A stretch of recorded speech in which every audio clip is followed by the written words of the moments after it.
They're here. Janet, this just in, you're Frasier. Don't question it. Don't think about it. Don't think about it. But don't think about it. Listen, we're not thinking, so you shouldn't either. Right. We're not changing the name of you. We're just saying if there were places, because Twitch was like, cheers, Will was saying, where everyone knows your username, as he said, and we're always glad you game. Will asked the question, what would YouTube be? And I said, Frasier. And then I sang about tossed salads and scrambled eggs. You know the drill. Yes. It should be clarified that no, it was not the distinctive smell of tech gremlins. It was me and Matt got distracted by something shiny, and by something shiny I mean we were having a long in-depth conversation and then forgot to look at clocks. That's my fault because I started the conversation. My bad. It's okay. It's my bad. It's your good. How's everybody doing this morning? I'm doing okay. I'm doing all right. It's a rainy kind of gross morning here. But I'm here. I have my caffeine. I have all of you lovely people. It's good. Yeah. Excellent. Also, I did want to bring up, I don't know, I suppose that it is also a thing on YouTube. I suppose this is somewhat platform agnostic. YouTube, perhaps you are aware of clipping, which is a process by which you can help us figure out what parts of the show you like the most by clipping them, by making like little short forms out of them, just to show like which moments you think are nifty or neat. I know that is a thing on YouTube. I don't exactly know how I see which clips people have made of our content yet. Also, I don't know how much I can go. Wow, that's a lot. Yeah, it was a lot. I'm sorry. But over on the Twitch side, they've introduced a new clip leaderboard, which now gives people spots and a ranking based on the total number of views their clips have gotten. Which is kind of cool, actually. It's kind of nifty. So, although I suppose it is per clip, because Ouroboros is on there twice, once with 21 views and once with 19 views, which I believe are two different clips. Yeah. Ranked competitive clipping. Yes, exactly. Oh, yeah, that's important. Yeah, right, yeah. You want to make sure your rank in clips is as high, or else you won't get into a good clip college. That's right. And then you'll never get a good clip career. And then you'll end up working with a certain anthropomorphized piece of office supplies, and nobody wants that. No. You'll end up just a bill on Capitol Hill. Apparently, I am making Nova regret listening through headphones in the laundromat. Why is that? I don't know. It's probably the sound that I made that could summon dogs. That's fun. Aqua, I did not catch Thunderbolts. The podcast will be happening about that this week. I'm actually seeing it tonight. We're recording the podcast tomorrow with Nando from Nando V Movies, so it'll be very fun. Cool. Your only job prospect will be down in the clip mines. Working for children yearn for the clip mines. That's right. Yeah. What's the Channel Point Redemption Store? Yeah. Well, they did just make that spaceport town in Texas. Oh no. I hear things are bigger there, like fraud. But that's neither here nor there. Let's the existential dread is kicking in early, chat. If your existential dread kicks in early, consider timing it better. No, upbeat no politics show. We're gonna have such a no politics show, Will. Except for the no, Will. One, no, trust me. Two, trust me. I don't have any fingers crossed underneath the camera frame.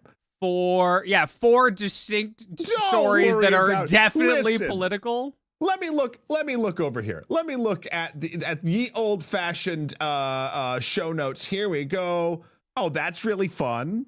That's fun. Well, these are all fun. Hold on. Wait. I have a new superpower. It is the dog summoning sound, yes, because it actually summoned a dog. Amazing. I summoned a dog at the laundromat. I don't know why that would make you stop listening, because now you have a dog to pet. Now you have a dog. What's the dog's name? If the dog doesn't have a name, may I suggest Biscuits? If the dog doesn't have a name and it approached you at a laundromat, I believe it's legally your dog now. Yeah. Sock biscuits. It's like the ducks at the park. Those are also yours if they approach you. Coffee Clone knows. That's right. I don't. It's right here. Yeah. There's a train going. There's a something train. 20 seconds. She'll be fine. We'll get rid of it soon. We'll start the show. Hold on. I like this one. Move 16 views and what do you get? Gifted sub and more Twitch like that. Wow. I love it. No. We need the rest of it in the Discord. Go make it. Do the thing. The dog left, Will. Apparently the dog left, as did this hype train. Get out of here, hype train. All right, excellent. Good. Now we can begin the process of beginning the show. Thank all the people, Will. Oh, I suppose that is technically my job. Please. Okay. Great. Also, that guy Jimmy, happy birthday. Thank you for being here on that day. That's lovely. Heaps birth to you.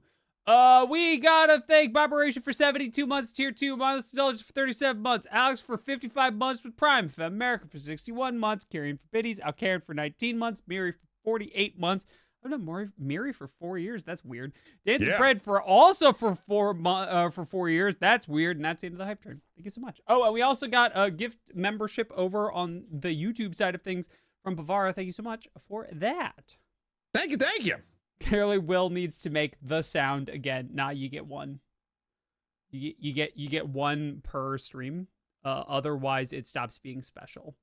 If I did the trick all of the time, like it wouldn't. I'm like that weird uncle. Right? I've resigned myself, by the way, at family gatherings. I will always be the weird uncle because I have no desire to have kids. But my brother's really big into the idea of having kids.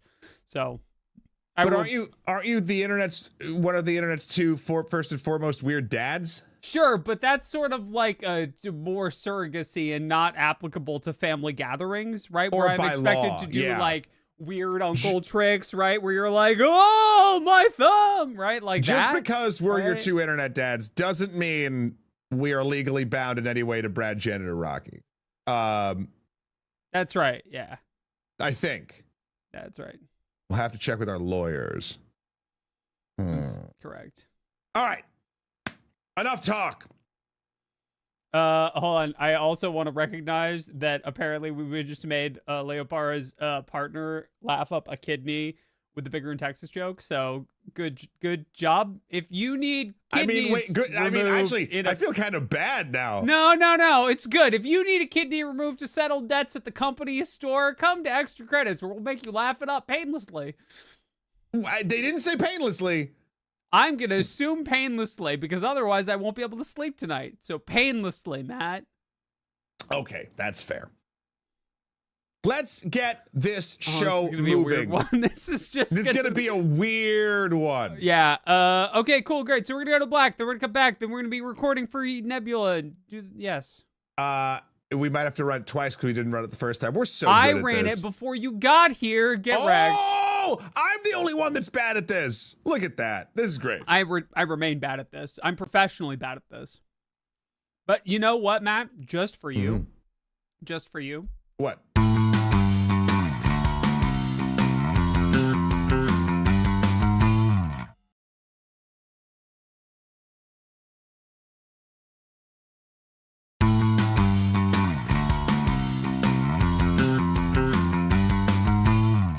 Good morning, Matt. Oh, good morning, Will. Good morning to all of you. Welcome to Games for Breakfast, the only internet talk show we talk about this week's gaming and tech news, but that also, and for once, Will, for once in my silly animated life, I can actually say we are going to be the only live talk show to be talking about a specific thing. And that thing is a thing that happened to me this week. Will, I'm going to send you a picture. Okay? And then you can react accordingly without saying what it is. And then we'll let Brad and Janet see and react. Okay? Okay. Here we go. I have sent Will the picture. I have kept it secret from him. When you told me that there was Of course. All right, great. I have to do this. Breaking news. We won't even show you the breaking news graphic. I love the accoutrement. That's the point. The accoutrement really it also has a little bit of a breakfast flair to it if you really think about it. I don't know that that's something that I normally think of as having a breakfast flair. Part of a balanced breakfast. I suppose that's true. All right, chat. Are you ready to have your mind blown with an announcement? It's a little bit, so I did a thing this weekend. I don't know if you can see, but beyond the delicious finger food on top of Jamie's hand, I actually did propose to Jamie this weekend on an island 9 miles off the coast. It was a desert island. It was very beautiful. Are you technically? Were you in international waters for a specific reason? Don't worry about it. And she said yes. So that is my big announcement for today. This was. And there was no screaming or violence or anything. It was all very lovely. So we had an awesome time, and I wanted to share that. I think this is actually the first public space where we've talked about it. We haven't done Instagram yet. We haven't done any of the other socials. I wanted Brad and Janet to know on my side of the family first. So, well, I feel like that's because Brad and Janet are legally not your children that they act like they are all the time. Right. Just there's a reason. See, all the show's connected. The show's connected. Right. Yeah. No. It's like how all the neighborhood kids just show up in your yard to play ball. It's great. Yeah. Thank you, everybody, for the very nice wishes. Also, Miss Inkwich, yes. Listen, don't think I didn't instantly think that, right? Just marrying her to become the Goblin King. I already have the Jareth cosplay. She already has the title. I don't know. I think it's pretty solid. Yeah. So yeah, that's fair. Thank you, everybody. Cool. Hold on. I want to call back to the pre-show just real quick. Why? What happened? Real quick. Partner's fine. She was feeling down anyway, so now I have a kidney to sell for rent money. See? I told you. Kidney removal. It all connects. Anyway, thank you, everybody. I don't want to take up too much more time. I was just very excited, and I wanted to let you know about it. Yeah. Well, speaking of other things that we're announcing that are happening this week that are kind of cool that relate to our internet adopted-esque children. Oh gosh, yeah. Then there's that. Matt's been busy, actually. Matt's been busy. We also have another announcement after this, but I want to talk about this first. We have lots of announcements. I have changed the order. Pray I changed. Okay, that's fair. My episode of Abolish Everything is live right now on Nebula. Apparently, I made the front page of Nebula, so I think that means I did a good job. I was super nervous about this and super proud about it. Please go check it out. I kind of don't want to spoil anything else. If you have seen it, you can let me know in the comments right now if you liked it or not. I am very, very pumped about it. I watched it last night, and I blacked out, I think, while doing it. Like, I think I just left my body, and then I came back. And someone who performs live daily. That's normal. Yeah. Anyway. Please go check that out. There'll be a link in the description of this if you're watching this on YouTube or anywhere else for the discount code to get a Nebula subscription if you need one. I would very much appreciate it because the show itself is hilarious and I was super honored to be a part of it. So, please go check that out. Cool. And then it is, of course, the first full week of May, which means that it is time for PAX East. PAX East. PAX East. PAX East. God, there's so much stuff going on. It's not the PAX Romana. It's the PAX of the East. That's right. We are going to be in the Dragonfly Theater on Friday, noon 30, for a little thing I came up with that's a bit more movie related. But there's only been 2 movie adaptations made this year in the year of some Lord 2025, and that is a Minecraft movie and Until Dawn.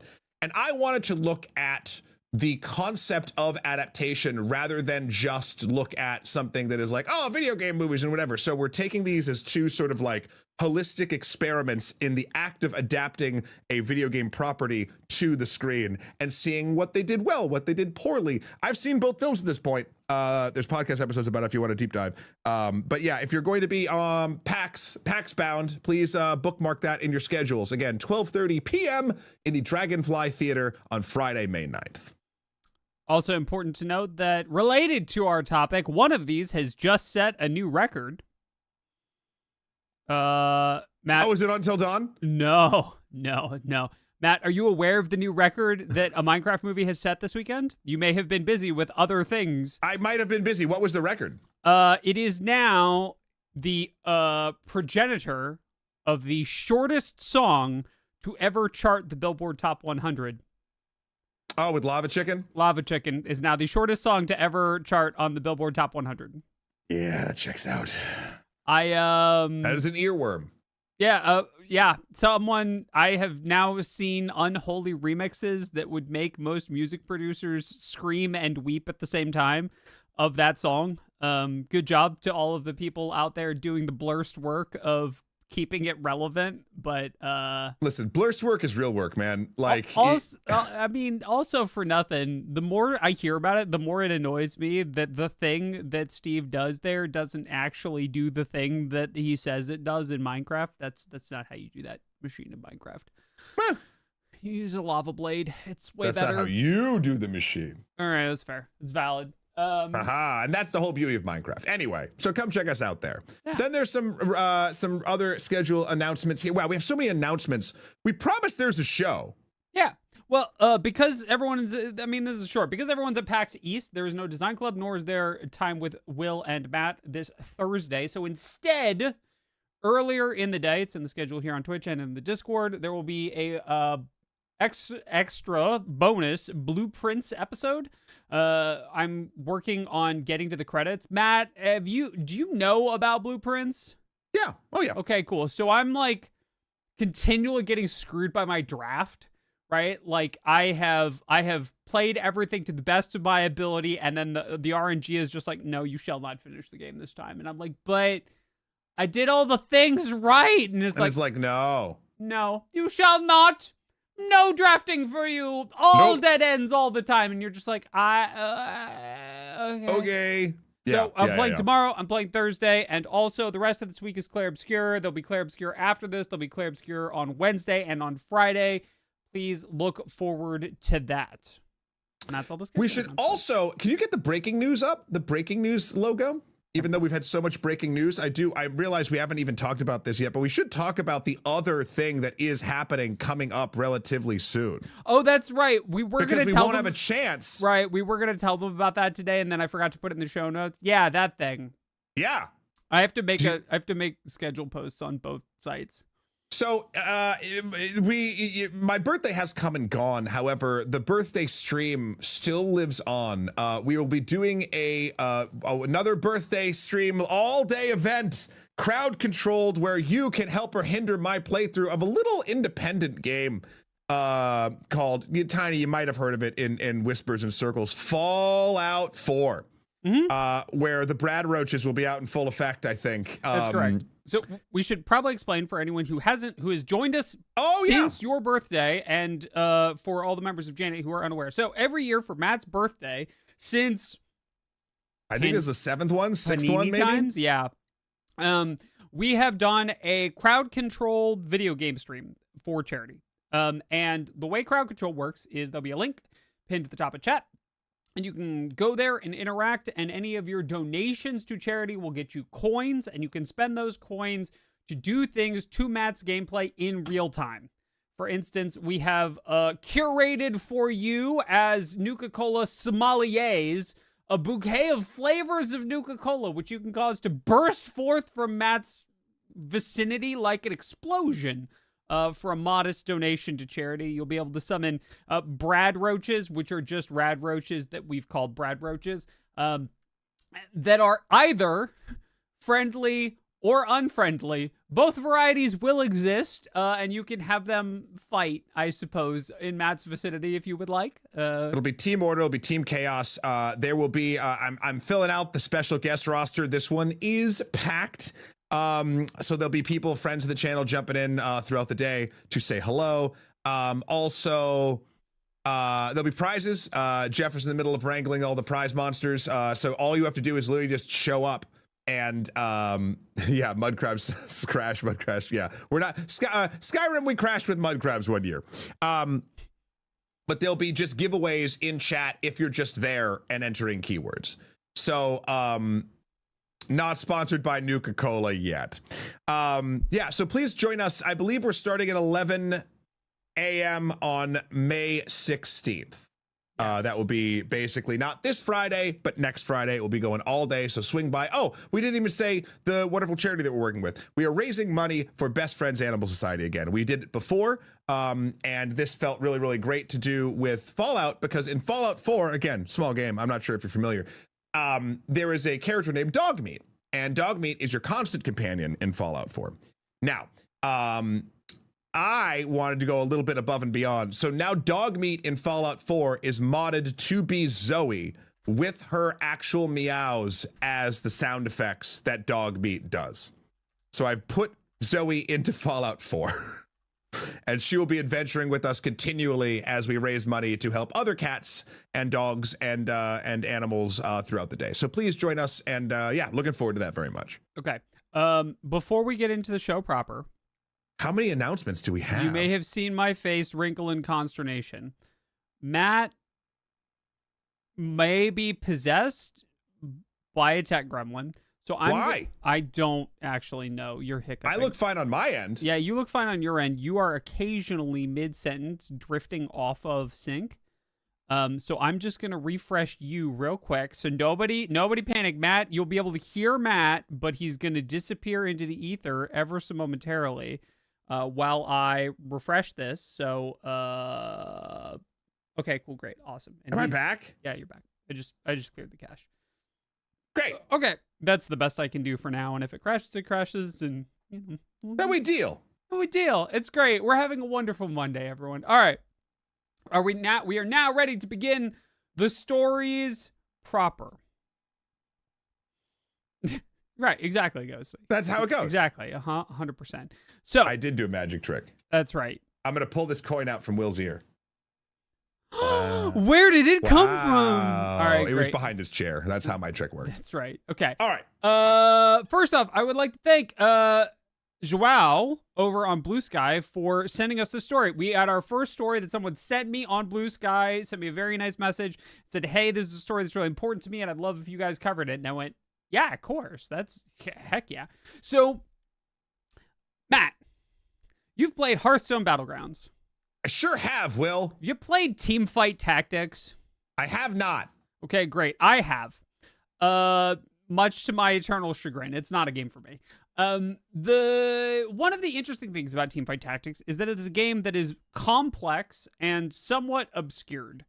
It is a game that depends on you learning a whole awful lot about the game before you really play to get good.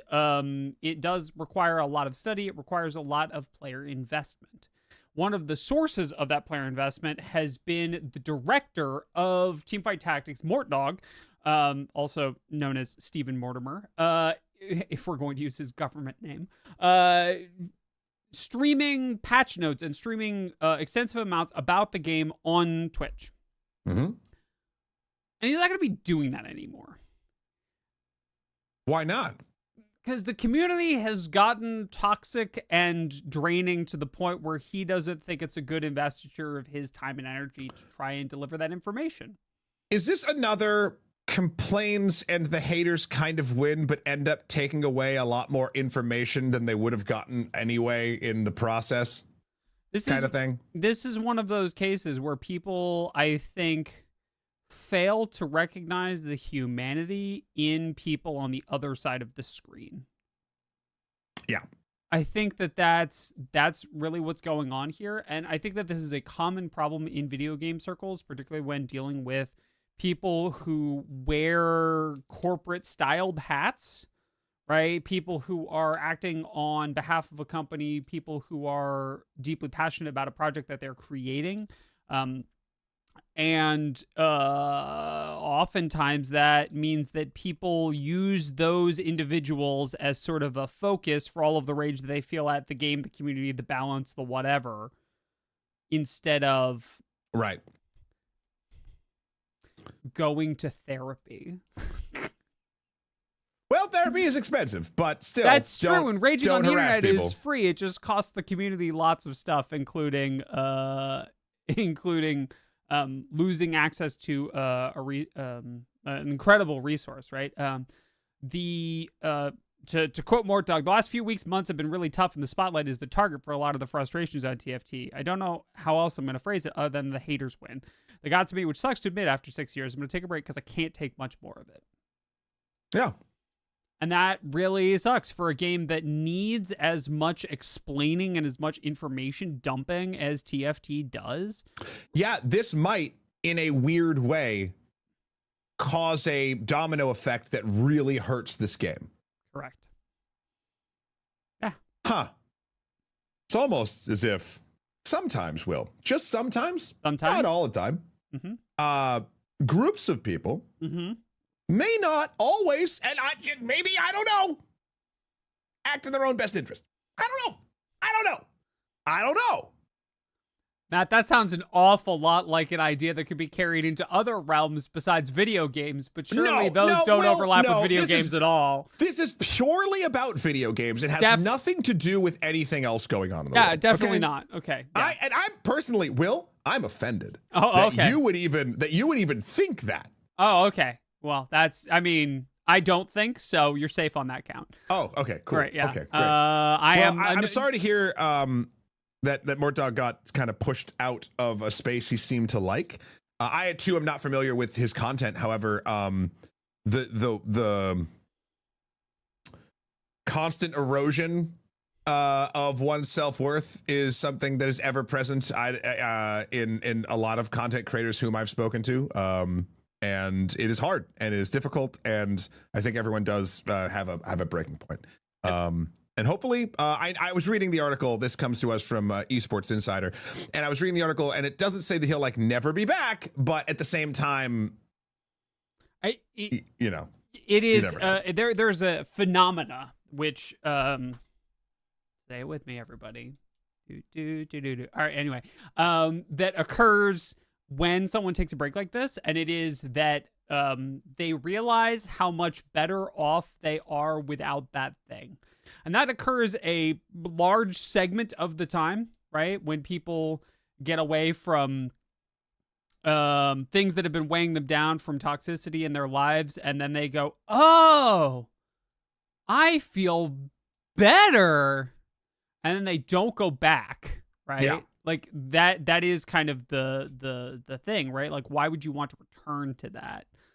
So that is, kind of my bet. Although, for the sake of the TFT community, I do hope that something else steps in to help explain this giant pile of obscure mechanics and interesting interactions between all kinds of different League of Legends characters that have been mashed up into an auto battler. Ow. Okay. Next up, and things that are definitely not no politics at all. If any of you mention something political once, I'll turn this show right around. We'll go back to the beginning. This ad, definitely not a spoof of a political ad. Definitely not. What are you talking about? This is a Fortnite character, a colorful Fortnite character walking through a black and white auditorium. Which is definitely not a reference to Apple's commercial, which is definitely not a reference to 1984. Will, Apple, okay, first of all, Apple's just a computer company, and 1984 is just a year. So I don't know right, okay, right, what you're getting at. Right. Well, what I'm getting at, actually, Matt, I'm so glad you asked, is that there's a big problem right there in Apple City. Which is that the judge in the Epic Games v. Apple lawsuit has ruled that Apple may have done a little bitty oopsie whoopsie poopsie case of lying in court.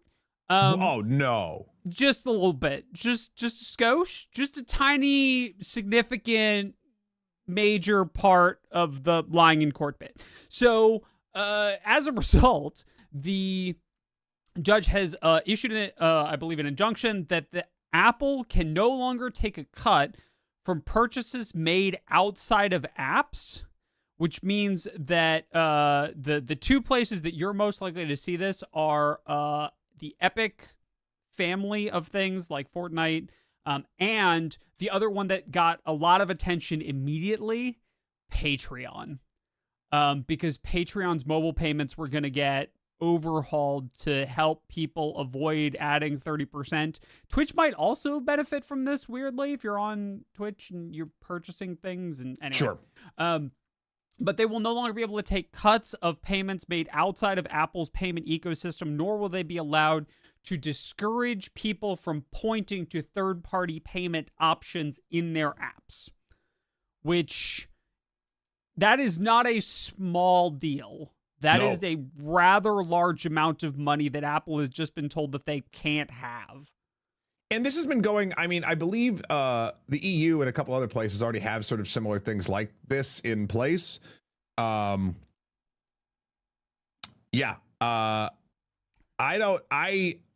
so curious how, well, again, okay. We don't know what this means. Apple, of course, will appeal, no pun intended. And Tim Sweeney actually went on Twitter and basically said, we will return the Fortnite to the OS App Store next week. Epic puts forth a peace proposal. If Apple extends the court's friction-free Apple tax-free framework worldwide, we return Fortnite to the App Store worldwide and drop the current and future litigation on the topic. Now, again, I put up a screenshot of Zariah about not liking Epic Games, and that's totally fine. They have their own issues, of course. But I'm curious how this actually does play out now that, and again, how do I say this in a completely unpolitical way? You can apparently ignore judges now. So I don't know. Very unpolitical. I don't know what this actually means. Like, what if... Whoa, Matt. What if Apple's just like, nah? Matt, you can't ignore judges if you're a Fortune 500 company. You can only ignore judges if you're a failed reality TV star.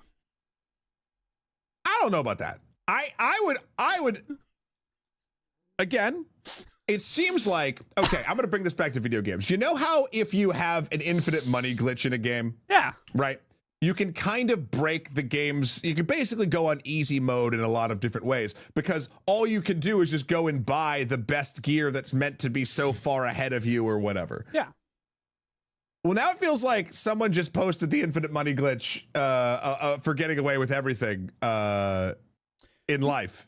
Yeah. So, like, I don't know. We'll see how this works. The other interesting thing, truly, you know, with all the jokes of no politics aside, even though this won't be political at all, it's because other countries that do a lot of business with Apple already have things like this in place. It probably won't go the way that I am poking the bear at, right? Yeah. Like, this will be something that they'll have to answer to because other places make them answer to it. Yes. Now, there's a chance that things still go completely baddish over here, and then someone steps in and goes, no, you don't got to do it. Don't worry about it. America, freedom, yay. And then we'll see what happens. Yeah. This is sort of one of the longest running slug matches in big tech right now. And I do think that one of the important things to keep in mind is that this will have implications far broader than merely the Apple ecosystem and bigger than Epic.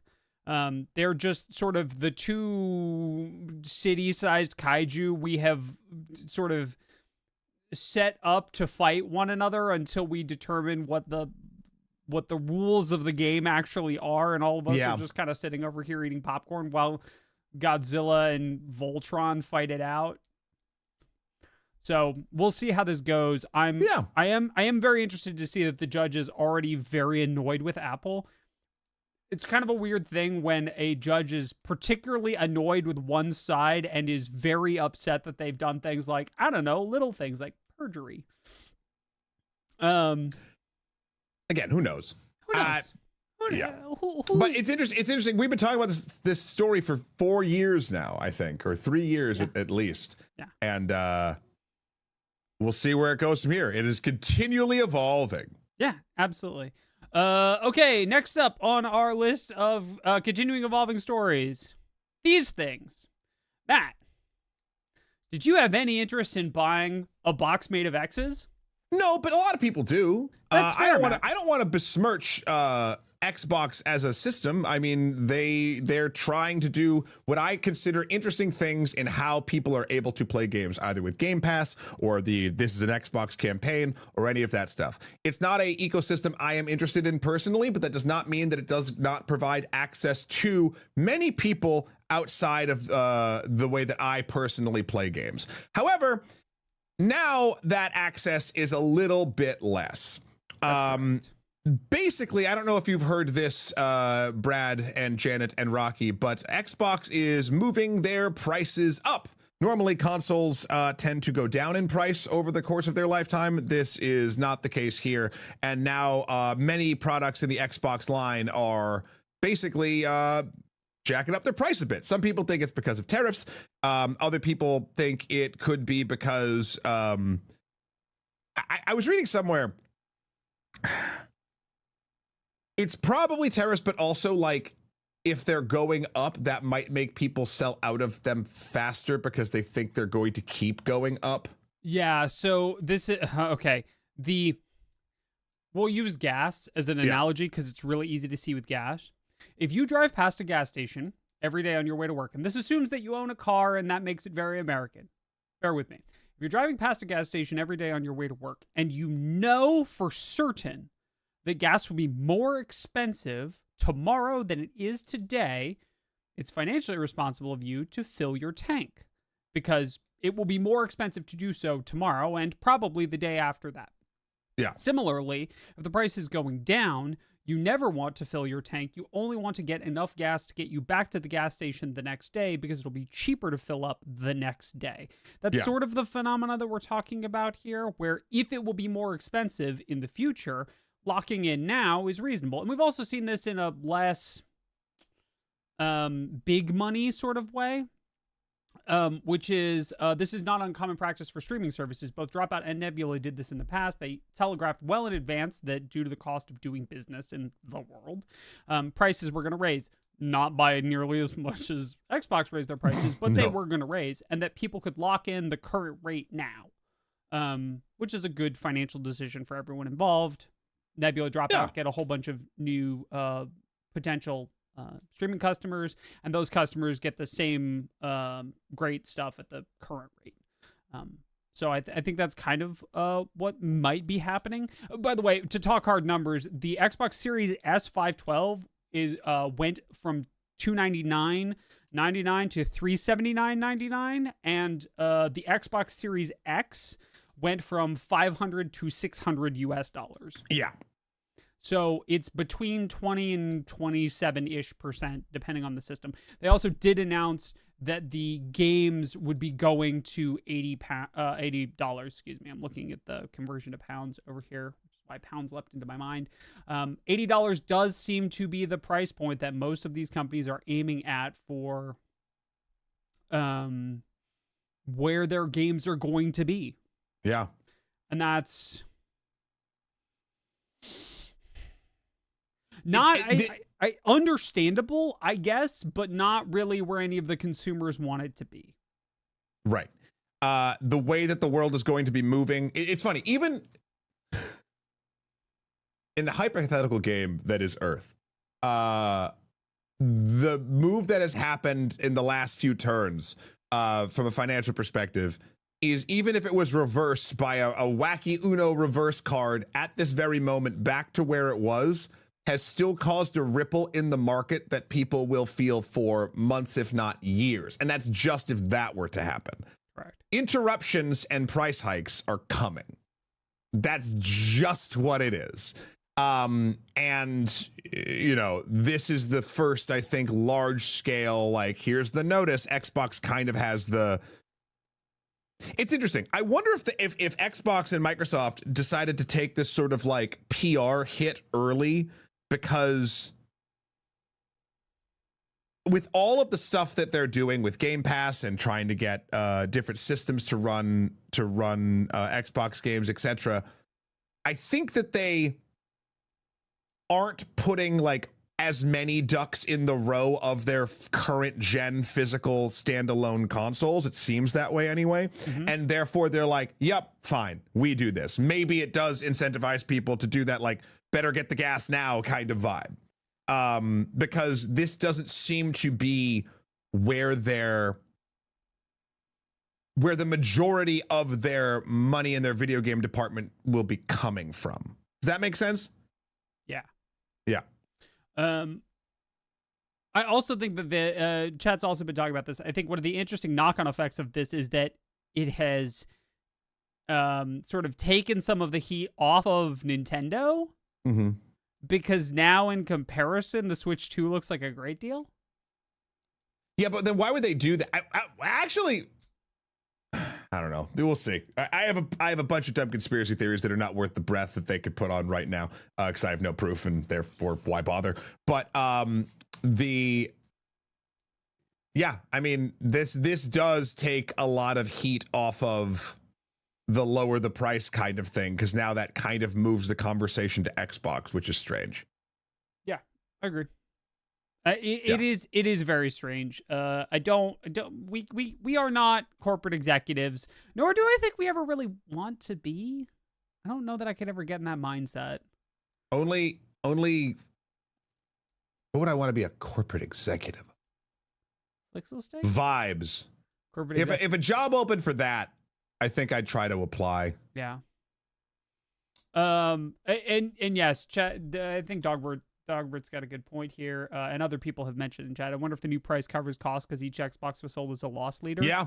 For those not in the know, most of the time, and Nintendo is the exception to this, most of the time, most consoles, historically speaking, have been sold at a loss in order to make profit back on the games. You can't buy the games without the console. The console, past a certain point, wouldn't sell. So they sell the console at a loss to get you to buy games for it, which is how they actually turn an overall profit. That's the theory. Yeah. I don't know.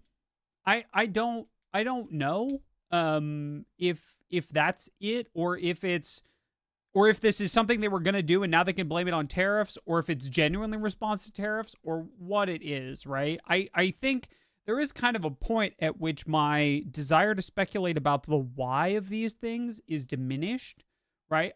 I don't really know that I know why, or that, and at this point, so many companies are doing it, that I don't think the why matters. It's merely a sort of, this is what is happening to the, like, we've moved past speculation into analysis of what the impact of this is going to be on the average consumer's experience of video gaming, right? And it is that the hobby is getting more expensive unless you come play in the indie game discount dumpster with me, which I enjoy greatly. Reminder also that Clair Obscur, which is currently towards or at the top of everyone's list for Game of the Year, was $50 because they didn't want to be priced in the same bracket as AAAs. So it's not every game. It's just the first party ones. It's just the consoles. If you already have a console, if you don't buy AAA games, this may not affect you as much.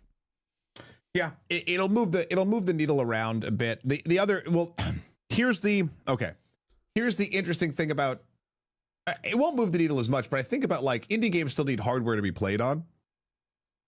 Like, and if all hardware gets more expensive, inevitably, I mean, there's still, again, traditionally you'll have something already that you could use to play the game because it's probably not, you know, you don't need like the newest graphics card, etc. But this will trickle to everyone.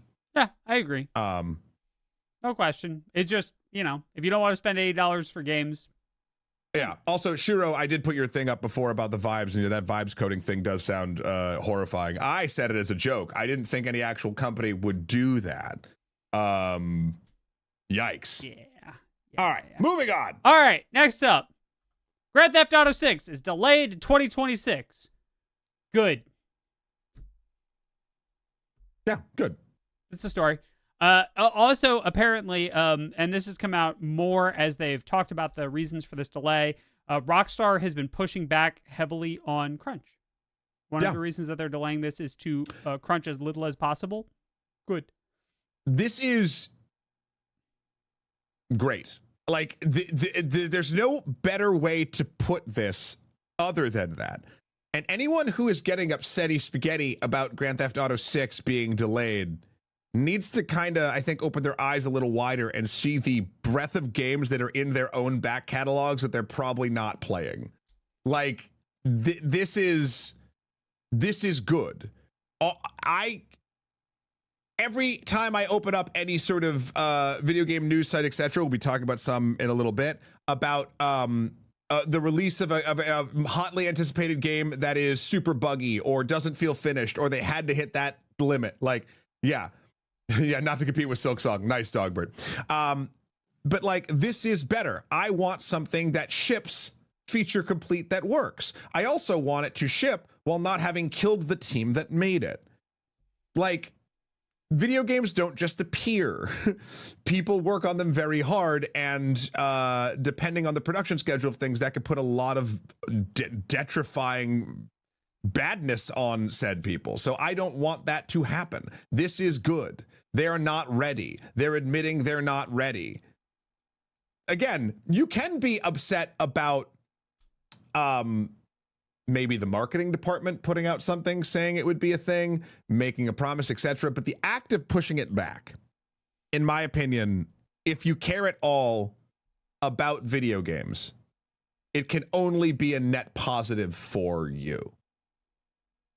Across both a product, a cold, hard product sort of outlook on the subject, and the humanitarian people way that video games are actually made. Yeah. Okay, so a reminder that people have now been playing Grand Theft Auto 5 for 12 years. And I'm one of those people. And are still I love GTA Online. Yeah, right. People are still playing this game. You can wait another year because you'll be playing this for another decade. Right. And like, if you're one of the people who's like, my entire personality is Grand Theft Auto 5, you're probably not watching the show. You might be. And if you are, I hope you're enjoying your RP servers and the continued resurgence of Grand Theft Auto 5 as one of the top streaming games on Twitch. But, also, meet me in the Diamond Casino and we'll play some blackjack. Right. Yeah. Like, there are entire groups of people for whom Grand Theft Auto is the video game, not a video game, the video game that they play, in the same way that some people only play old school RuneScape. But also, even beyond that, so GTA represents something that is very important for the industry. The fact that they are doing this is so helpful in a industry now that is littered with stuff that is just hurting the people that make the product. The fact that the largest, most anticipated media property of, I would argue, all time is saying it's not ready, we're not crunching our people, it'll be out at this point later, is a huge message to other companies and places that this is okay to do. Now, granted, I understand that not every company is Rockstar. I understand that they don't have all the coffers to make these things work. But when you do have the coffers to make something like this work, it's better for everyone, your customers, your employees, and the piece of art itself to do something like this. And to have the largest player in the game basically shoot the shot across the bow and be like, this is how it's done, it's one of the few positive pieces of news out of the AAA or whatever, sort of the mainstream video game space in a long time. That is not like countered with like, oh, the Switch cards are complicated and weird, or it's too expensive, or like all of these other things. This is actually something that will be better for you and the people that make the thing that you love. Like, and I do get a little prickly when the gut reaction is, what the hell? Like, it just feels so silly. Like, it's funny because the old adage, as if all of the people who are complaining about delayed games aren't going to play Elden Ring Night Rain until they know every route through every boss in every possible configuration of the game. Well, I'm still trying to figure out a way that I can shirk every duty I have for the week that comes out, and we just play that nonstop. Oh yeah, it'll be great. I'm looking forward to it. Hopefully I'll be done with Clair, Obscur, and Blueprints by then, and then I can give it 100% as well. Well, so I just think that like the old adage that I believe is apocryphally quoted to Shigeru Miyamoto, but I don't remember, is like a bad game is bad forever, but a delayed game something. I'm trying to remember. A delayed game is eventually good. Yeah. it's funny because that's sadly, or not sadly, depending on how you look at it, not true anymore. Cyberpunk, No Man's Sky. Like, well, I will point out that we've got a fair amount of survivorship bias for those two because of the size that they rose to. Yeah. Of course, 1,000% agree. But it's not a statement that is completely true. And this is the other thing. If they released Grand Theft Auto 6 in a janky state, as side note, Rockstar has released remasters of Grand Theft Auto games in complete janky states. Let's be I'm not like singing the praises of the timing decisions of the company across the board. But if they were to release this game, not feature complete, kind of broken, whatever, rushed, crunched, something, they'd still make all the money and have all the time in the world to fix it and make sure that it worked. They're choosing not to do that. They're seeing what happened to CD Projekt Red. And they're being like, this is not worth it for our publicity. This is not worth it for our people. This is not worth it for the product. Yep. And there's no world where that is not a good thing. Just because large companies can survive doing it doesn't mean that they should. And that it should make people who are buying and excited for this game feel bad when something comes out and is broken and incomplete. So I don't know. I see this as a complete net win. Delay more games. Delay them as long as you possibly can to not sink your company because it will be better in the long run. And side note, I understand I am drastically oversimplifying that. Like, that is not an easy metric to gauge. Right. I don't have the training in order to do that, but I know that people in finance departments and people who are long-term coders and devs they can work together and sort of figure that out. And on the indie side of things, right, we're seeing this phenomena, right?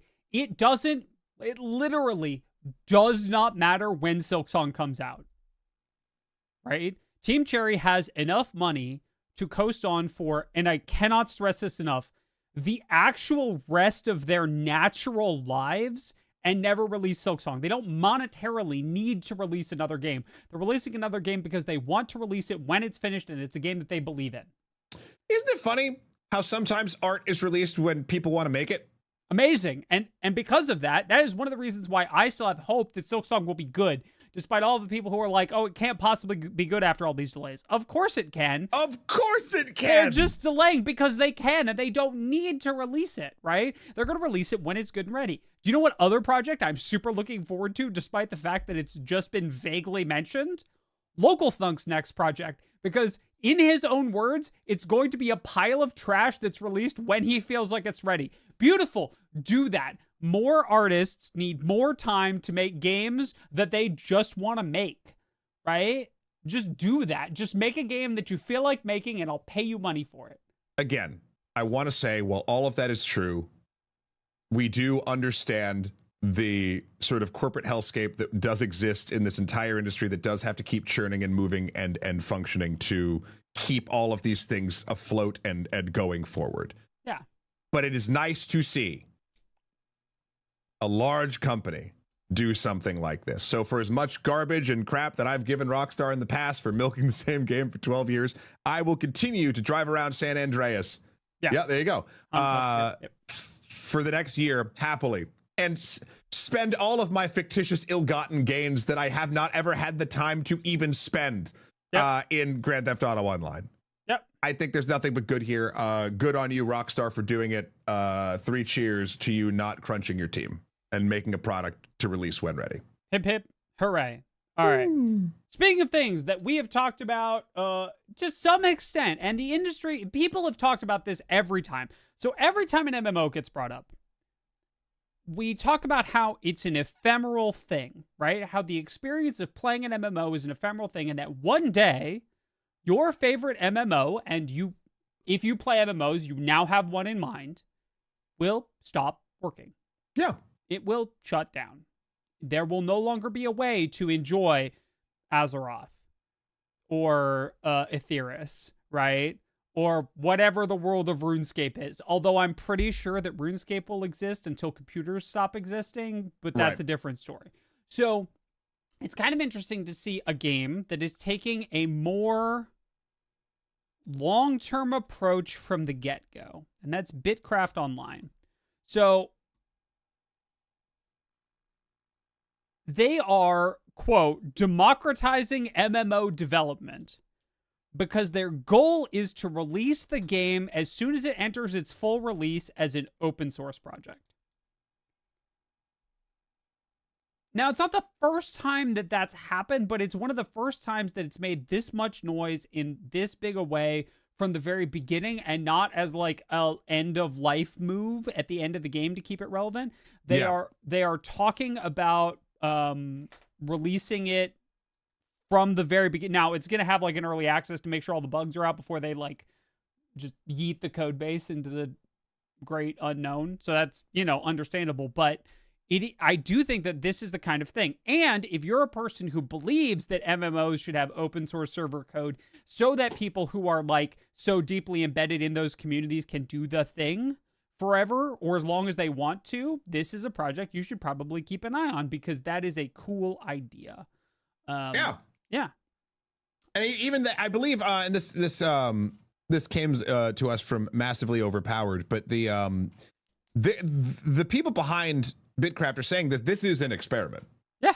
Like, they're full blown, like, let's give it a go. And that's the only way that something like this even has a chance to work. Yeah. So it's really interesting. I think this one hits home for me because recently there was a fantastic piece on Anarchy Online, which is an MMO you've probably never heard of, by Josh Hayes.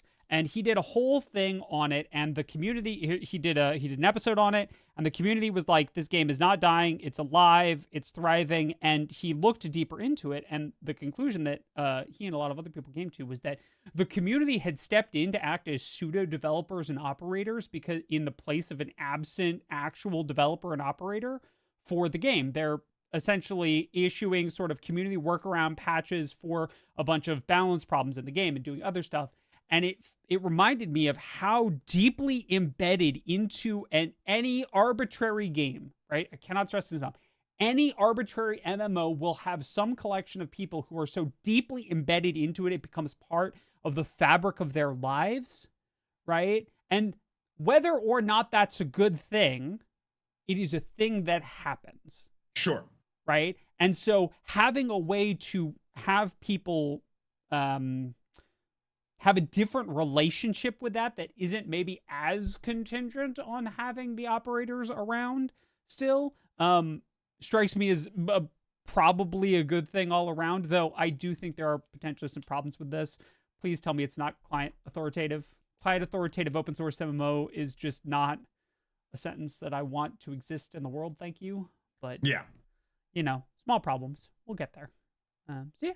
I don't know. I think it's a neat little experiment. I do too. Checking the time. We got time for at least one more story. Matt, you remember? Oh God, not last week, but 2 weeks ago. 2 weeks ago. No. Okay, that's fair. I don't either. But maybe you remember that on a Tuesday, Oblivion came out, and on a Thursday, Clair Obscur came out. And everyone was like, "Oh my God, they're gonna eat each other's lunch." Turns out, not so much, actually. Nope. Not really at all, actually. It sort of became, in some people's words, the Barbenheimer of the year. Turns out that having two RPGs with massive hype and love towards both of them released in the same week is actually just a good thing. It's just a good thing. The developers of Clair Obscur think it's a good thing. By all accounts, it's been good for both of them. Just good. Yeah, it's the Doom and Animal Crossing. Correct. No one is better friends than Isabella and Doom Guy. Correct. Like that's just where we're at right now, and I think it's really good. It's really lovely to see, because if you think about it, like, and you played Expedition a bunch, right, Will, at this point? Yep. So it's a JRPG and kind of in its style of turn-based, etc. Whereas it feels like Oblivion is a Western RPG in those senses. And what's really nice about the Thursday release of both of these kinds of games is like RPG players were kind of just eating good, and they will be for a while because these games have a lot of content. Yes. I think it's really lovely, and I think actually Kepler Interactive even it's French, Matt. It's a JRPG. But it's each one of them will eventually, if they were like planetary bodies, have orbiting players that will sort of get pulled off and mixed into someone else's gravitational pull, because they do actually have things that both parties can probably really like, and because they came out the same day, the same week, obviously people are going to gravitate towards the one that they are more excited about. But the news cycle did a really good job of keeping both of them kind of present in different ways, which then makes it seem like once you're done with one, you're probably going to explore the other. That's where I fell with Expedition. Like, I've heard nothing but great things. When I have the time, I'll do it.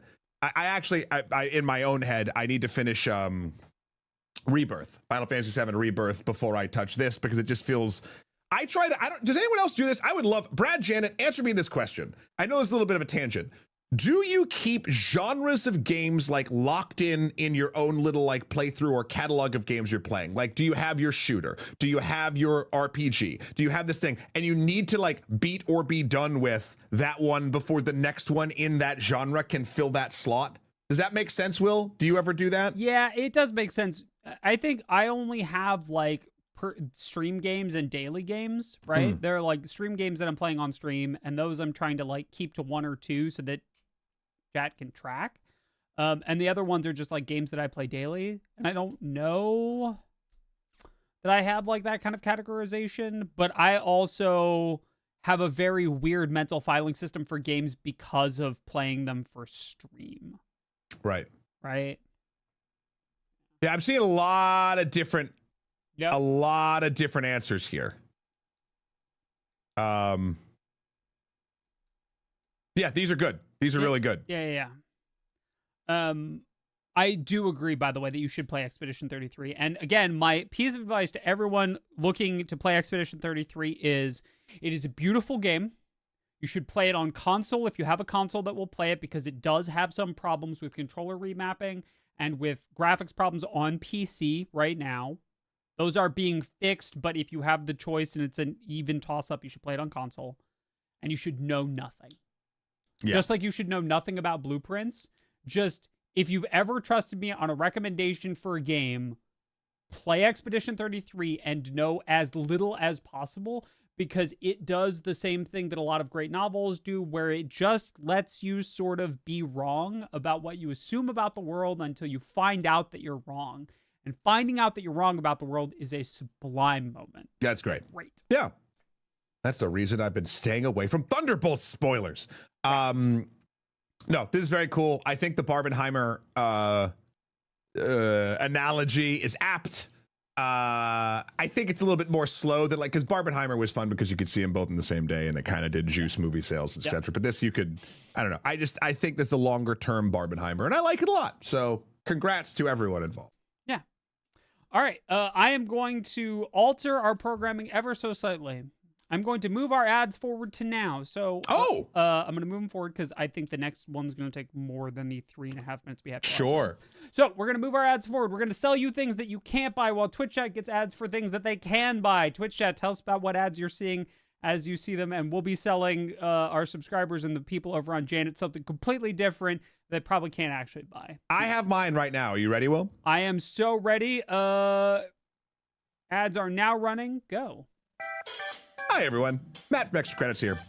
You know, we've talked a lot today about a lot of interesting topics, but I don't want to actually sell you anything right now because I am going to delay my ad until it's ready. That's right. Will tells me when there's an arbitrary time that I need to pretend to sell you something. My thing that I'm going to pretend to sell you just isn't ready yet. It still needs more time in the hopper, in the oven, in the thing to make it cook, and the machines and all that stuff, and the doodad hickory. Listen, I am not going to sell you or even pretend to sell you something until I know for a fact that you can pretend to buy it with confidence, because that is something that we tried to do back in the day with Flixel Sticks, and by golly, anything I try to pretend to sell you right now, we're going to do the same. Seems good. There we go. Seems good. All right, I have mine. I like teamwork, but I want it now. No, that's fair. Yeah, it's very fair. All right, ready? Okay, yeah, I got mine. Hey there, chat. Will from Extra Credits here to sell you a definition. That's right, I'm gonna sell you on a definition. So you may have heard Matt refer to Expedition 33 as a JRPG. And some people have been calling it a jeu RPG or the baguette RPG. It does actually feature a lot of French jokes. It's very French. We'll talk more about that later. But what I want to tell you is this notion that JRPGs and so-called Western RPGs are not really that different. The difference is in what you're doing. It's not anything about the plot and style of play, anything. My definition is that a JRPG is any game where you kill God with friends. That's it. If you kill God with the power of friendship, it's a JRPG now. I don't care it could be a shooter.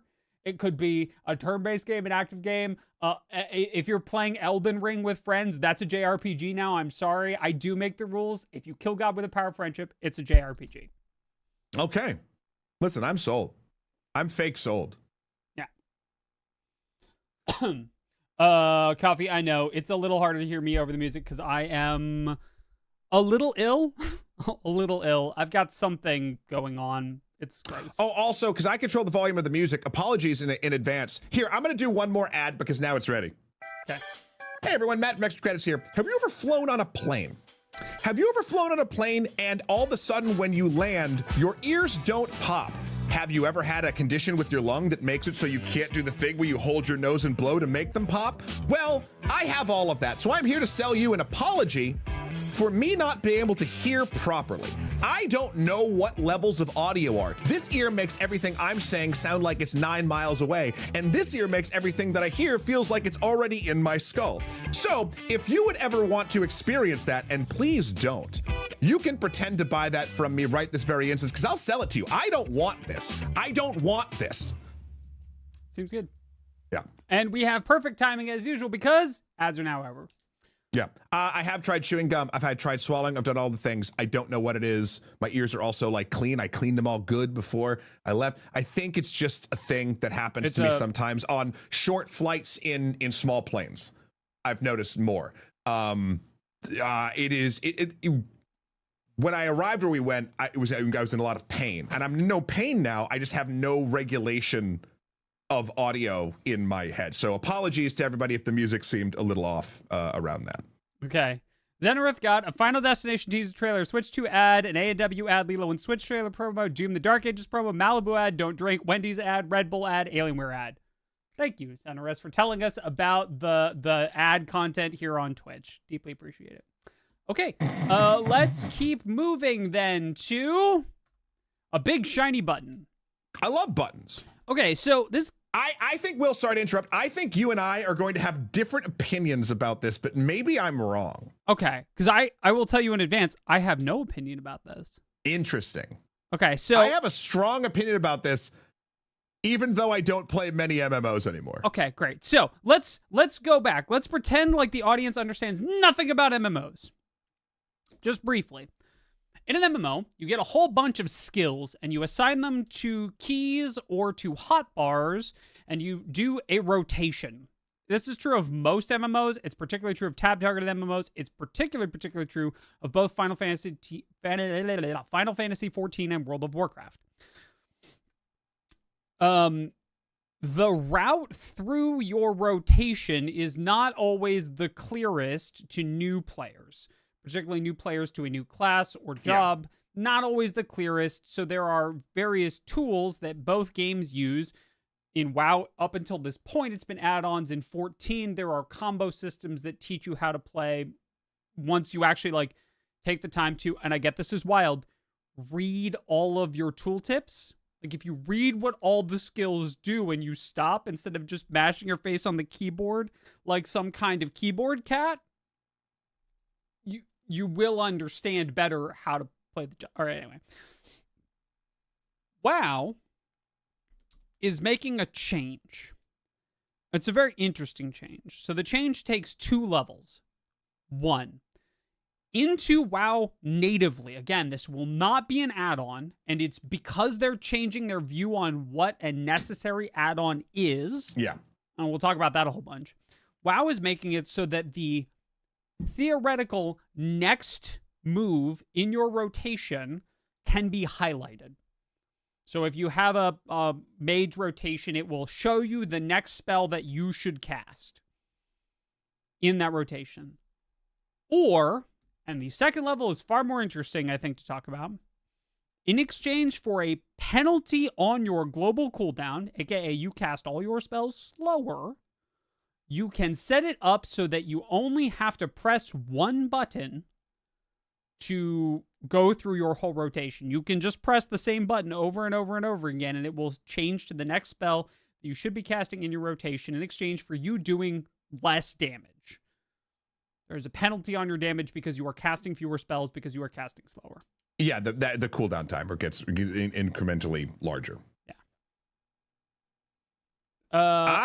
Yeah. Matt, thoughts? Love this. Yeah. Okay, great. I love this because something that actually I found I used back in my WoW days very few add-ons, but when you raid, you just kind of have to. Like you absolutely have to. You can't run the game vanilla. And I get there's like a benefit to that because it shows you are committed enough to the game to get the tool, to get the job. Like there's positives to it.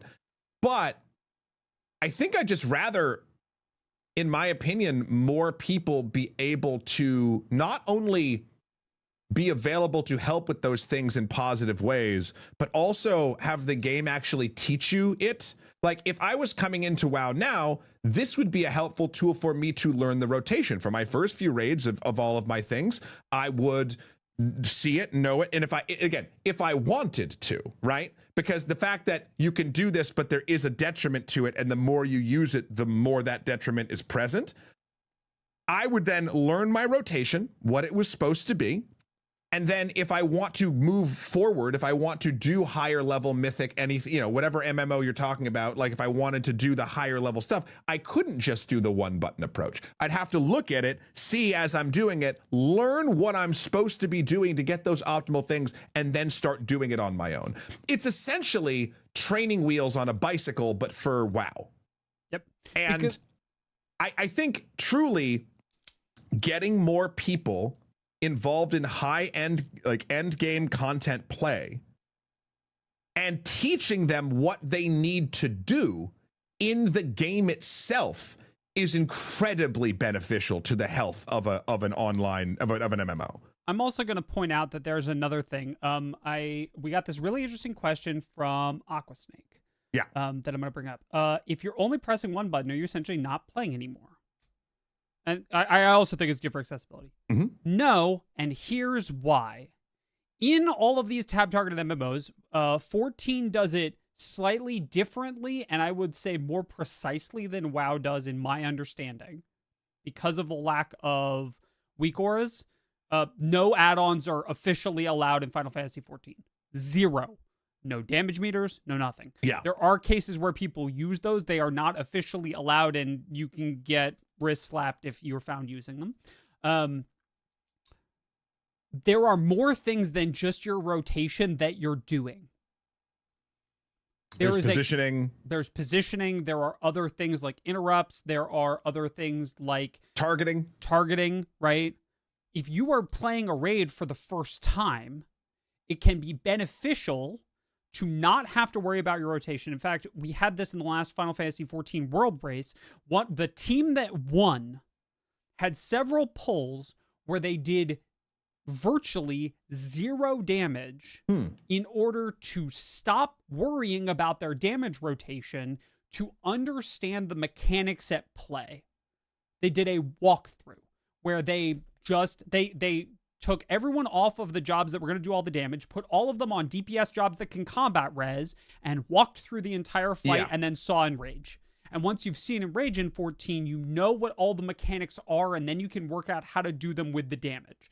This feels like that in a lot of ways, where it makes it says, okay, if you're mentally overloaded, right? You can focus on the not your damage part. And then once you've got the not your damage part, then you can amp up the damage and meet Enrage, right? You might not be able to do both at the same time, but unloading that bit from your brain while you're trying to do it, especially if you're getting used to a new job, a new class, a new character, a new role, whatever, is a good way to teach people those things, because one of the things that MMOs all have trouble with is teaching people how to do end game well. Yeah.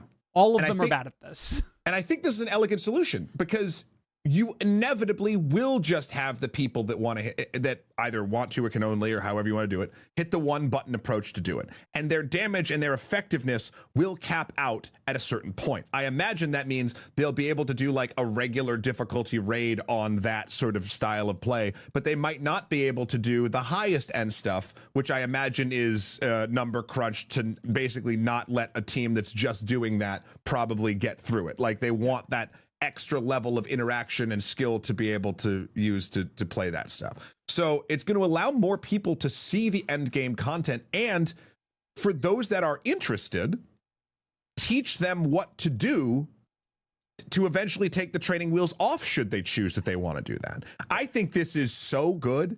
I love it when games, MMOs or whatever, see a mod or an add-on or something and they're like, that's great. We need that. And they put it into the actual game itself. Yep. I also think, and this is really important, this is one of the, I believe, since we've started the show, this is one of the biggest pivots in WoW's viewpoint on add-ons. Yeah.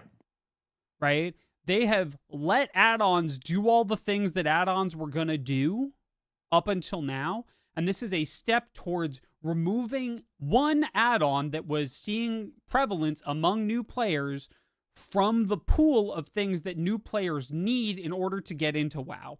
Yeah. And I think that beginning the process of shaving down that curb, right, to make the game more accessible to need fewer add-ons is a very good, smart move on Blizzard's part. Because you want people that can just sign into WoW, not hunt on the webpage, find the thing, install the stuff, move all that. Like you want those people to get in there early and fast. Otherwise, and inevitably, you're just going to hook more people that way. Mm-hmm. And then there's going to be more people playing your game. I don't know. I think this is great. I'm sure someone has an argument why it's not. I don't. But they're not here. Yeah, I think Synchronos has it best, right? We have lovely people on our raid team who are bad at their rotation and will probably never be better than they are currently. And if they choose to use this, they will be able to focus more on the fight and do better damage. And they will still be lovely people that we enjoy hanging out with. Yeah. Yes. Yeah. Enjoy hanging out with your raid. Enjoy hanging out with your raid team. If you don't, why not? Right? Yeah. Okay, cool. Great. All right. Also, hi, Napoleon. Greetings. Hello. Salutation. Next up. So there's a story I added. Again, totally apolitical. Super apolitical. But this is something I want to talk about specifically, and I posted something from The Guardian on it. This is about, I think, a tweet or a zine or something. I don't know whatever this was posted. Trump wants to put a tariff on the concept of films not made in the U.S. Again, this is a. I'm gonna take this one off, Matt. This is breathtakingly stupid. Well, yeah. No, that's fine. And I don't want to talk too much about movies because I have another place where I do that, and I know you're not here for that. But this is taking a art form that, due to monetary basically bonuses and things or whatever, you do or basically you create a piece of art across hundreds, if not thousands of people, probably all over the world, to make something in a budget where it actually can be made. Mm-hmm. And then you sell it and you distribute it and you do all that stuff. This is just on movies, and there's no clean way on how this works. And this is just sort of like a rant idea that I'm sure will get an executive order, and then everyone will try to figure out how it would even function and who the hell knows. And then it will go away, or people will ignore it, and then it'll be a great victory or whatever. I don't know. But my point here is this. Movies is step one. Yeah. If you don't think that this is going to come into video games, this kind of stuff, I have a bridge in San Andreas I would like to sell you. Correct. This will come for our hobby of video games as well. Yes. And then it will become tariffs on video games made outside of the US. And then something like Expedition 33 will cost $145 or something. Right. This movie is designed to kill the international film industry. Yes. What an incredible way to make so many people lose money. Yep. So while we, pretend occasionally like we're in a political show, and we're not, because we talk about I thought that was fairly clear. Yeah, right. Just in case that has like missed anyone, we'll go through the chain of thoughts real quick. All video games are art. All art is political. We talk about art, which is political. Therefore, the things we talk about is political. Cool. Okay, great. Politics is the interaction of people on a large scale. Correct. Yeah, that's just a thing. This is going to be another big moment, right? Because I did see, and I was participating, and I'll fully own this, right? That there was some amount of sigh of relief that a large part of the thing that's providing me comfort during eternal screaming is a digital good, not subject to tariffs. Digital goods don't move through ports, ergo, digital goods not tariffed. But movies are not physical goods anymore. Well, they're trying. They're desperately trying to make them not. Well, right. But like the idea that like a movie enters the U.S. only in physical forms is silly because of course it doesn't, right? And this is going to be a problem, right? Like, Larky, to your point, this is something that I bet you actually this plays into the story a lot, I think. Ninja 2 is what Larky is talking about right now. That is a film that has grossed $2.1 billion in the last 3 weeks, I think. It cracked $1 billion before leaving China. It is a excellent film made by a ton of people. We did an episode of the podcast on it. I bet you, because this is the first time that has happened, because it basically like it's coming. Red might actually know this is in the chat. It's like it's coming for, if not has already crushed Titanic's records. And I bet you this came across someone's desk and say, wow, this Chinese movie is doing numbers. Oh, also China's going to be doing reciprocal tariffs or whatever the hell, blah, blah, blah, blah. Oh, it's their film industry. We need to kill it. Problem is, if they're making $1 billion on their own, don't think this is going to really affect them. Who knows? Yeah. I mean, and there's also, rumors that we can now see someone's internet history writ large, because if you begin to look for movies that grossed well domestically but didn't do well internationally, you find a movie about Alcatraz and then that just shows up randomly. So like there's this whole chain of events, right? And it's really important. I think it's been important, right? There are many events happening that are not related to the content of this show. So we haven't brought them up because they're not relevant to the show. I've brought them up elsewhere. Oh, we've talked about lots of things elsewhere. Sure. But for the show, we're talking about media, we're talking about games. It is important that we not shut up about this, I think, is not like us on the show. We're going to talk about a broad spectrum of news, but like together, right? Don't let this be like, oh, well, I guess we're getting tariffed.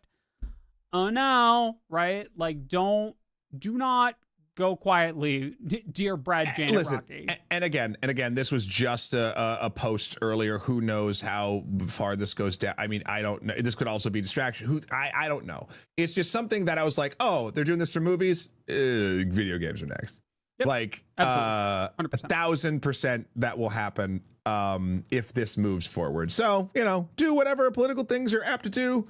Once the show's over. Just wanted to talk about that, and I wanted to put Arnold Schwarzenegger and Tom Cruise's heads on Donkey Kong and Bowser. I feel like that's a legitimate reason to add a story to our roster. All right, let's talk about everybody putting on your taking off caps.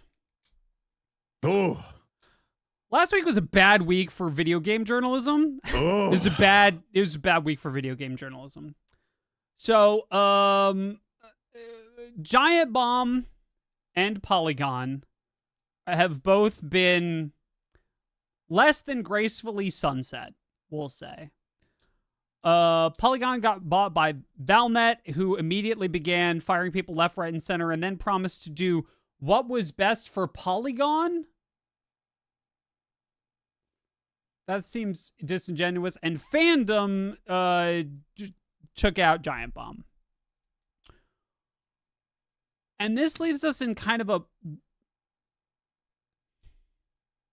let's back up a second. Remember that whole bit where I said that talking about video games, which are a form of art, is political, right? Talking about video games is also that, right? The ways that we talk about these art forms and the ways that we engage in meaningful discourse on art and the industry are important because video games are still, relatively speaking, a young industry. Right? We're still figuring stuff out that Hollywood's had figured out for 50 years because Hollywood's old, right? Or radio or music or any of the other big art forms that make our lives full of beautiful things, right? We're still talking about that, and it bothers me to my soul when we see places that people could talk about these and bring up questions and critique and comment and point us at good art get kneecapped because somebody doesn't think they're making enough money. Yeah. And that's tough. Yeah. Polygon is, or maybe was at this point, a site that I visited daily. I tried to spend time on there. I clicked on, I don't know if y'all do this. Maybe let us know in the comments here in chat. But like I would click on ads just to give them the click. Like I would try to, like, because again, Polygon is for the user essentially a free website that runs on a bunch of ads. I would try to, do what I could and click on 2 or 3 ads on an article if I was reading the article, right? But it felt like it was one of the last somewhat independent feeds on this kind of stuff. And admittedly, I am not a Giant Bomb person. No ill will or offense. That was just never in my rotation of gaming sites, but I know it's huge and I know it meant a lot to a lot of people. And to have both of these go down in essentially a week and a half, go down, air quotes. They're bought by companies that, if precedent is to be believed, don't care about the content. I think that's fair. A reminder that Valnet also bought Fextra Life. Thank you to Larky for bringing that up in chat. Yeah. Fextra Life, not exactly known for being a bastion of great wiki hosting. Fandom, also not really the best bastion of wiki hosting. Reminder that we've talked about this before, many wikis have been very intentionally and purposefully moved off of fandom, and that when you are using a wiki to explore your favorite game that has way too much information to cram into an in-game guide, you should find a non-fandom wiki to use for it. Minecraft, I believe Minecraft, Warframe, a couple, No Man's Sky, a couple others have all been very intentionally moving off of fandom because of moves like this by fandom that have been harming the video game industry. Yeah. Minesweeper. Red brought up this, I don't want to be too incendiary here, but it's some of ours, we, not just us, we specifically fault for expecting journalism to be free for the user. Yeah, but also, so the short answer is yes. The longer answer is larger companies trained us into that. Like, I want to take responsibility 1,000% for those like inklings that we did as individuals, but that's how the enshittification of the internet works, right? Like, you get something cool that is absolutely free for a while until you nickel and dime it or change the content on it to be a specific viewpoint, etc. Like, that's the play, right? There is also this problem that millennials, I think, have that maybe Z and Alpha don't have as much, which is the expectation that the news, capital N, is a non-commercial idea, right? That telling people what has happened in the world, we sort of, I think to some extent, and I know I certainly do, have this expectation that the news is a thing which isn't necessarily driven by ads, right? Or that it should be such a thing, right? Yeah. It obviously is now, thanks 24-hour news cycle, thanks sponsored segments on news programs, et cetera, et cetera. But when I was growing up, there was this expectation that the news was simply telling you what had happened, not necessarily trying to make a buck off of it, right? And that goal right, is still a thing that is enshrined in my mind as what journalism should be about everything. And there's also really complicated things because, God, this gets so weird, right? But like, okay, there's like global news, what a country is doing, an invasion of a foreign nation, a drought, a famine, incredible weather conditions, you know, things that like you should be informed on for safety and the betterment of human beings, physical safety. Then you get into what is essentially a billion-dollar industry of what is essentially entertainment news.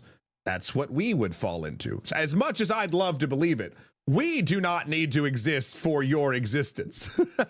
Do you know what I mean? Like stories and stuff like this, even reporting on video games, essentially, even though it can get into elements of politics, it's kind of like at the tail end of what's going on. And the thing that starts affecting people when tied to entertainment news is things like tariffs on movies, because then you start getting into, well, this will hurt the jobs of people who make it and therefore the economy. Right. But like, there's this, like, how does in this day and age an independent games journalism site with the expectations set by all of these larger institutions that this information should be free survive? Like, how does it work? I would argue that you could make it function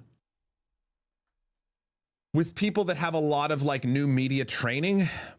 You could make sure that there was sort of like a full transparency and have how and why you are covering what story's going. You do your Patreon thing. You have you hell, maybe you even do like a subscription service to like a newsletter or something. But those things are incredibly difficult to get off the ground, even for the savviest business people in this new media space. Yeah. Because we are all trained to think that this information should be free.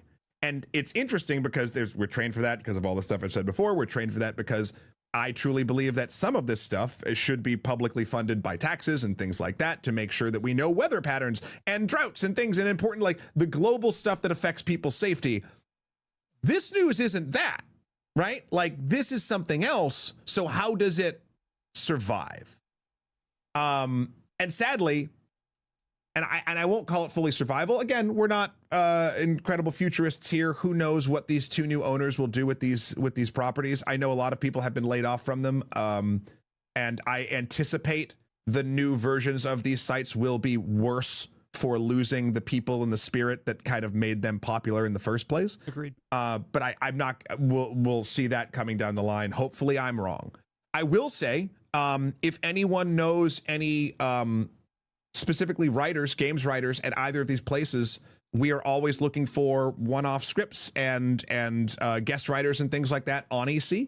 So if anyone knows any of them and they're looking for some part-time work, we might be able to help out in that regard, depending. No guarantees, of course, but I would love to, because again, Polygon specifically, and again, no shade to Giant Bomb, I always read Polygon. They had great writers over there. Mm-hmm. And I hope that they land on their feet. And yeah, if anyone knows any, shoot them our way, shoot them my way. I'll try to reach out on some socials too, just to see what's what. But yeah, I don't know. It sucks. Every one of these shows is always like, well, here's something else bought by a megacorp and Arasaka wins again. And you're like, okay, all right.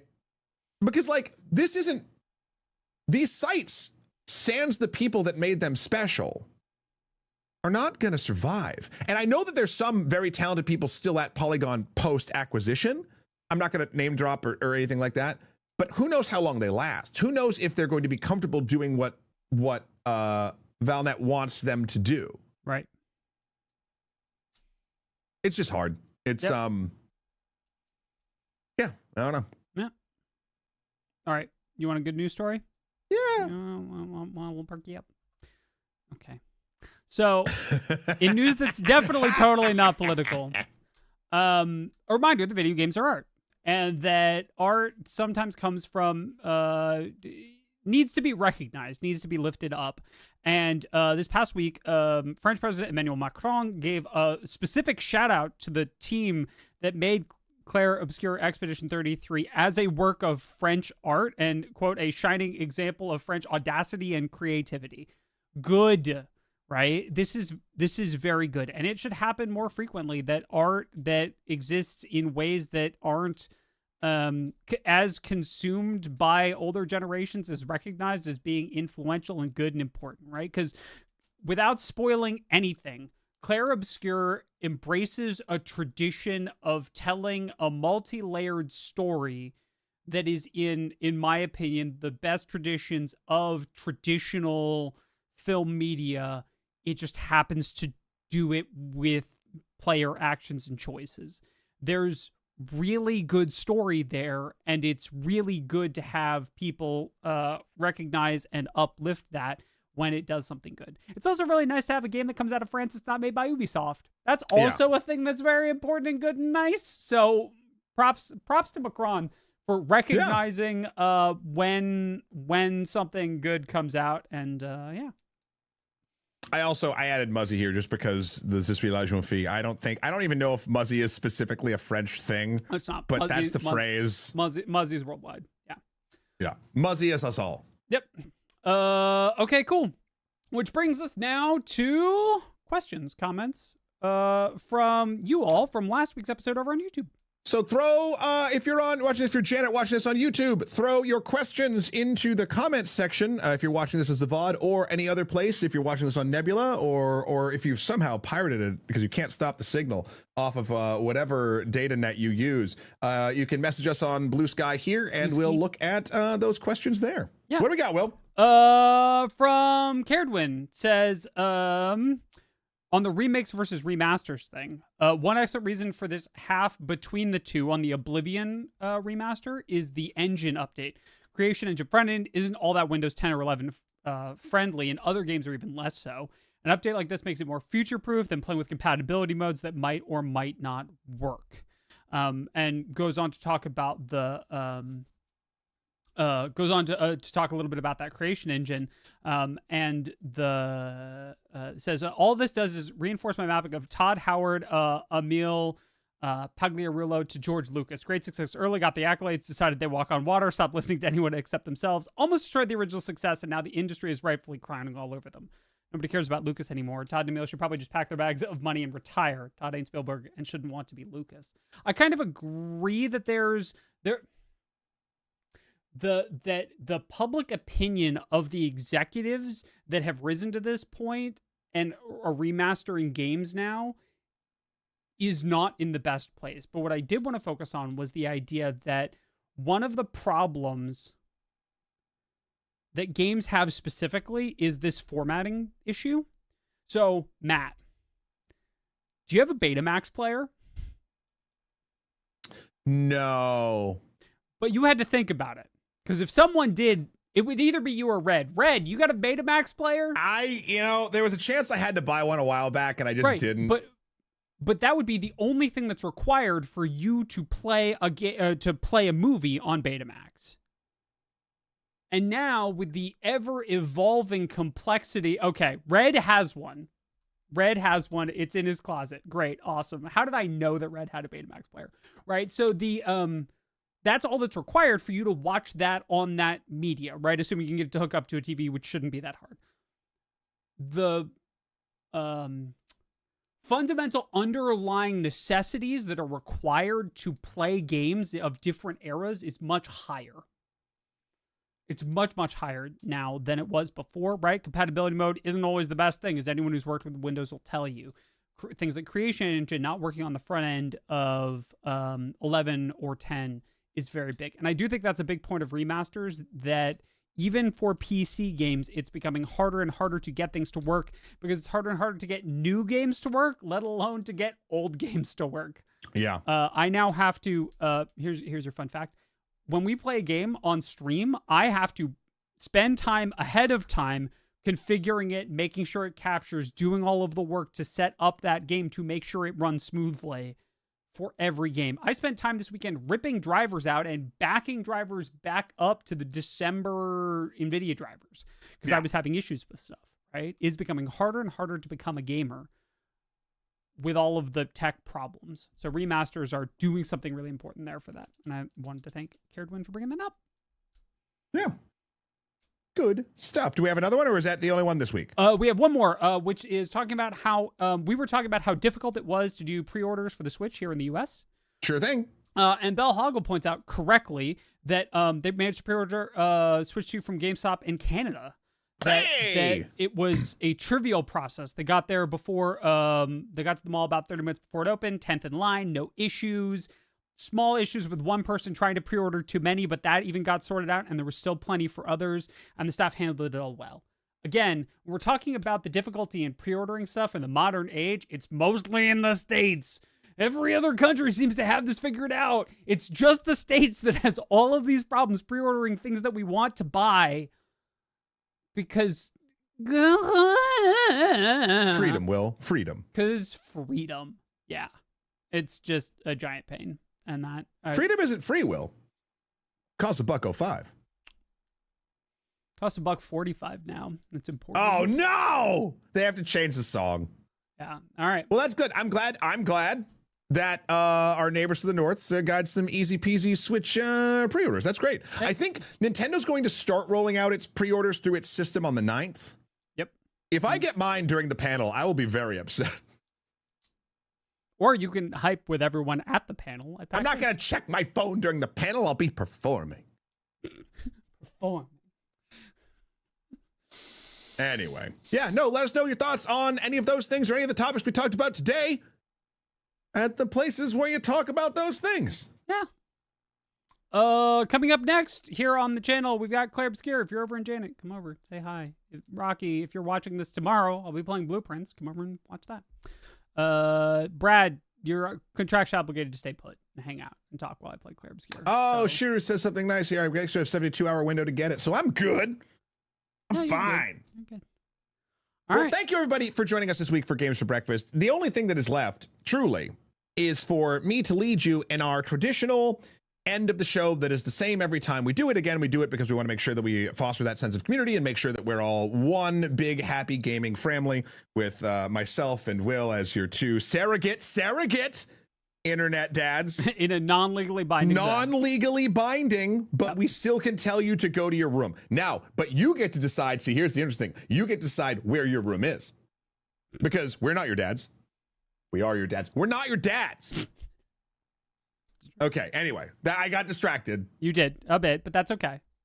So anything else, Will, before we take off? No, I think that's it. Please go ahead and begin our sign off, and I'll join in at the appropriate time. All right.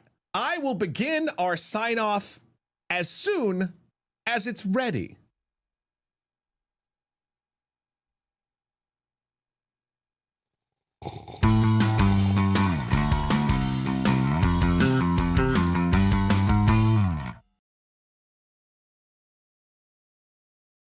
I probably could give you like a couple more seconds of slurp, but that'd be fine. I felt like the slurp was good. No, we're good. Look at that. It's good. Dubbing my room a Denny's. Good job. Ooh. I'll have the grand slam. Oh God, I'll get in a fight in the parking lot at 2 a.m. Nice. As is the way. Chat, thank you so much for being here for this one. Matt and I are both a little out of it, so I thought this was an interesting one. I think the first third of it was rough, and then I think we hit a nice stride. Yeah, absolutely. Tack liked it, so that's the really important part. 11 out of 10 sign off, no notes. Good. Yeah. So, all right. Like I said, everybody, check Matt out. He'll be at PAX this week. The rest of the time, you're stuck with me, Clair Obscur, and Blueprints. We got a lot of gaming to get through. We got a lot of stuff to talk about. A reminder, if you're unfamiliar with this, and I want to make sure that we're conveying this, when I play games, it's not just like, oh, I'm going to play this game. We're talking about the themes, we're talking about the game, we're picking it apart, and we're talking about how it relates to the world. Just in case anyone hasn't been to one of those and is like, why would I watch Will play games poorly? First off, I'm a pretty great gamer. And second off, we're actually doing a lot of talking. And I have a feeling that today's Clair Obscur will be particularly conversation-laden if you're willing to come along and maybe be a little spoiled. So, well, Trevlin, this is my last thing for Trevlin. If you're looking for that, the next time I'll actually be on this channel, these channels, will probably be, so there won't be a breakfast next week. We didn't say that, but, or did we? I don't remember. We did not. That's okay. I was traveling back from PAX, so. Yeah. However, the next time I'll be here will probably be a Thursday test stream. That you will probably see listed as charity test stream, please ignore. And that's probably what we're going to be doing, tests and then making the Fallout character and getting Fallout through that thing and trying to get to that point. And then the charity stream will be on the 16th on Friday. Yep. Also, Flixel Sticks, we're not ending any gag, man. We're hanging out. I'm the CVO, the Senior Vibes Official Officer or whatever. Senior Vibes Officer. I can be both. Yeah. All right, I'm gonna get out of here because I got meetings. All right, Janet, we will see you all. Oh God, it'll be a bit, but there will be a pre-posted thing where you can get reminders about Matt's birthday stream on the 16th, along with when it'll be, and details about the charity and all of that. That'll be going up sometime this week. So please watch your feeds for that and sign up to get reminders when it goes live. There is no design club this week. So Janet, take care of yourselves. We will see you all next time. Bye.